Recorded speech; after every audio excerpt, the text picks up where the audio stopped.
Hello everybody and welcome back to our study in Nehemiah. This week we are going to be taking a huge chunk out of the book of Nehemiah, chapter 5 in its entirety. I know this is not how I usually like to work, but it is all one narrative, one section, so breaking it down would simply not make much sense. So we're going to take it all as one, the whole of chapter 5. If you want to read it first, please pause the video and do that.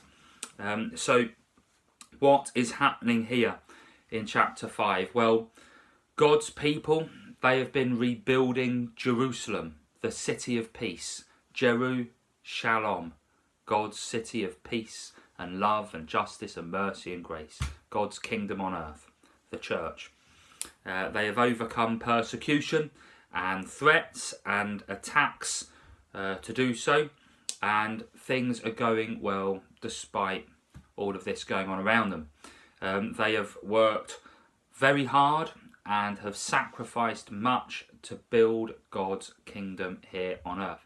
But this vigour to get the job done, it would seem from chapter 5, has caused problems within their social dynamic. The Jews were all united as one people, all children of Abraham, one blood, one family, God's chosen, the church. They had all come together at great sacrifice to rebuild his kingdom on earth.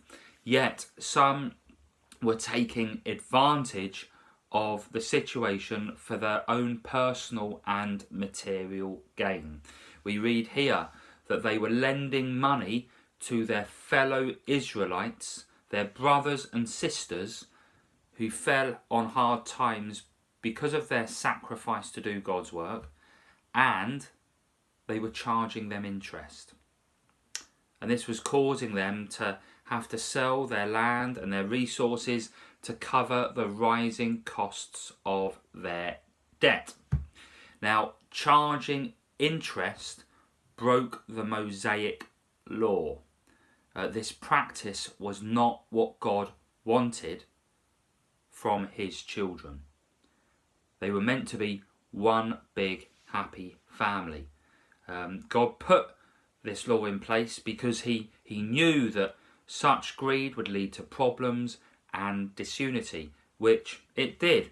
In verse 1 of chapter 5, we see that there was an outcry by the people. They were really, really suffering. Why? Well, because they were being manipulated by their fellow man, who were profiting out of their desperation, profiting out of the chaos.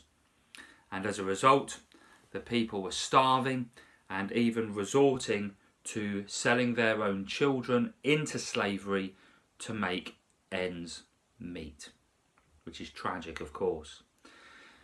When Nehemiah heard about all of this, we read here in verse 6 that he was very angry, and rightly so. This is not how God's children should be treating each other. So we read here that Nehemiah was furious, but he was very wise. He was wise enough not to immediately act. He did not want his emotions to drive any decision making or reform. Anger never ever solves anything. So in verse 7 we read that Nehemiah pondered. He thought through the issue, and then he worked out a solution calmly, civilly and rationally.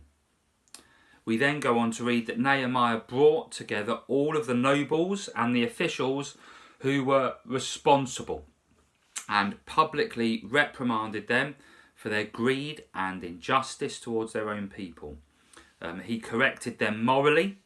Verse 9, he says, "What you are doing is not right. and he also corrected them theologically. Again in verse 9, shouldn't you walk in the fear of God? He then made them, in verse 11, return all that was unjustly gained, and then he made them all make an oath, verse 12, before God, not to do it again. Furthermore, Nehemiah then led the reform by example, which is very important. Although being, verse 14, a governor himself, we read that Nehemiah did not take what was allotted to him, but shared it with all the people because, verse 18, the demands were heavy on them. So what we read here is that Nehemiah showed strong leadership. He showed compassion and love to those who were suffering.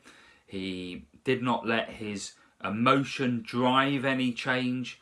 He put things right in a clear and civil way, and he forgave those who were in the wrong. And that's important too. He carefully planned what to do and did what was right and fair and true by God. He did not sit on his hands, but he put his faith into action. And friends, we are reminded here to do the same. As our country rebuilds post-lockdown, COVID-19 is going to leave a huge trail of budget cuts and mass unemployment. People on our doorstep in our own valley are going to suffer, and they will be exploited. As a church, we must follow Nehemiah's example here and be responsive to the needs of our community. We can't be led by our emotions, but by God and his word. And we have to follow his example, Jesus' example, to bring these broken people to the truth. Friends, throughout the lockdown, we have seen many organisations and ideologies try and manipulate this crisis to further their causes.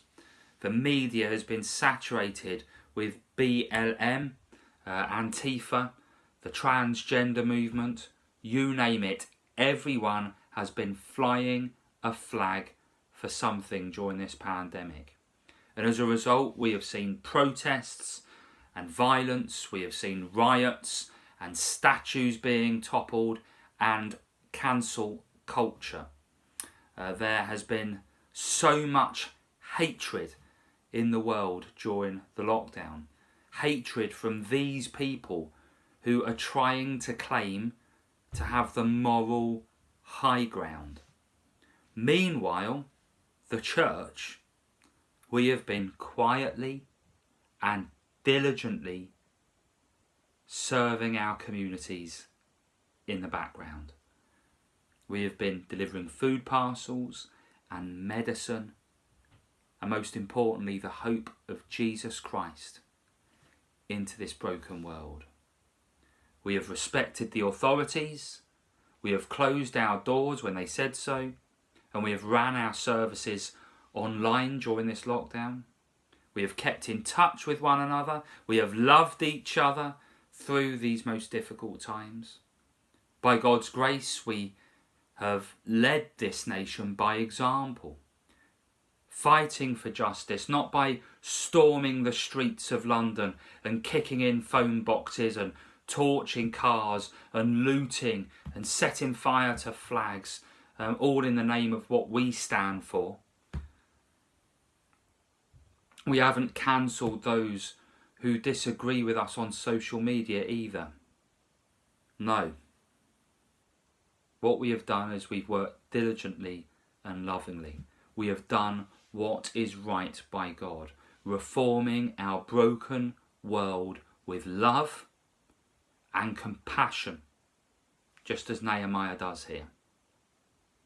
We are, as Christians, of course, outraged by any injustice and persecution, but as Christians, we beat this with prayer and with sacrificial service and by self-reform. Not by riots, not by fear-mongering, and certainly not by hate.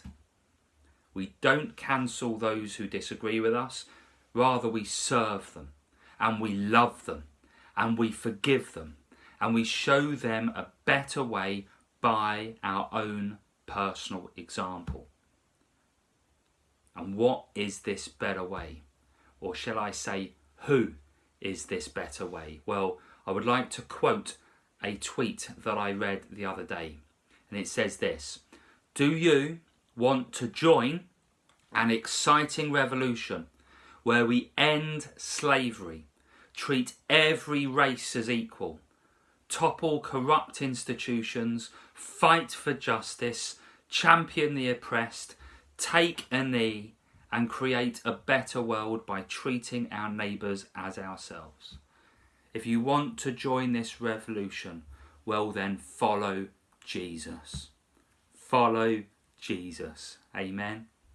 Friends, he was the answer to civil unrest in Nehemiah's time, and he is still the answer today. COVID-19 is going to leave a wake of injustice and manipulation. People will rise up and cry out. We have been saved by grace to be salt and light in this situation and make a stand, leading this nation by example, by following Jesus. Amen.